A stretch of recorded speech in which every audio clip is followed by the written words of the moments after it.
रामगढ़ जिले के दुलमी प्रखंड स्थित सिकनी और जरियो में स्थित क्लासिक इंजीकोम कंपनी और क्रेशर में हाल ही में हुए एक निरीक्षण में चिप्स, बालू और बोल्डर के अवैध भंडारण का खुलासा हुआ।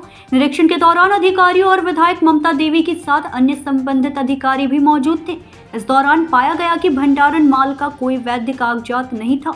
विधायक ममता देवी ने इस पर सवाल उठाया कि इस स्तर पर अवैध गतिविधियां कैसे चल रही है और किसके संरक्षण में यह संभव हो पा रहा है। उन्होंने इस गोरख धंधे के लिए जिम्मेदार लोगों के खिलाफ सख्त कार्रवाई की आवश्यकता पर बल दिया। ये कल की जो घटना है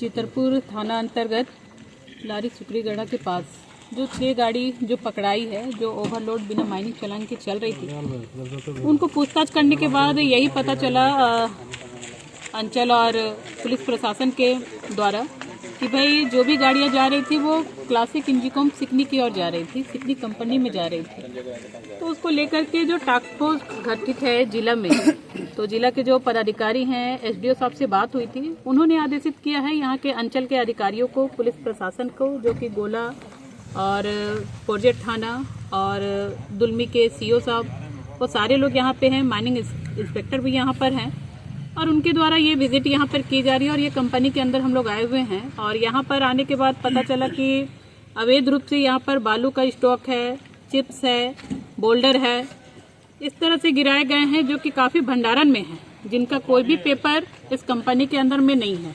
जब पेपर की डिमांड की गई, चालान की डिमांड की गई, कोई पेपर इन लोगों ने दिखाया नहीं। साफ तौर पे इनका कहना है कि भाई हमारा ऑफिस जो स्टेट रांची में है वहाँ पर हमारा पेपर चला गया। लेकिन जब माइनिंग इंस्पेक्टर के द्वारा मांगा गया, सीओ के द्वारा जब मांगा गया कि भाई आप रजिस्टर मेंशन आपने किया होगा वो दिखाइए, इनके पास कोई भी प्रूफ नहीं है, कोई भी पेपर इनके पास नहीं है, न रजिस्टर है, न माइनिंग चालान है, कुछ भी नहीं है। तो साफ तौर पे यही जाहिर होता है कि गलत तरीके से यहाँ पर भंडारण किया जा रहा है। और जबकि ये भी एक सोचनीय विषय है कि बालू यहाँ पे कैसे आ रहा है। जब बालू बंद है, उसका कोई चालान वगैरह नहीं कट रहा है, तो बालू का स्टॉक कैसे यहाँ पे हो जा रहा है। तो कहीं ना कहीं ये एक जांच का विषय है और हम तो यही कहेंगे कि इस पर उचित स्तरीय जांच होनी चाहिए और अगर गलत हो रहा है तो उस पर कार्रवाई भी होनी चाहिए। सरकार के जो राजस्व की जो क्षति हो रही है वो क्षति पे रोक लगे और सरकार की जो छवि को धूमिल करने का प्रयास किया जा रहा है, जिला प्रशासन की छवि को जो धूमिल करने का प्रयास किया जा रहा है, तो उस पर रोक लगनी चाहिए और जो भी गलत कर रहे हैं उस पर सख्त से सख्त कार्रवाई होनी चाहिए। रामगढ़ से शिवशंकर तिवारी की रिपोर्ट।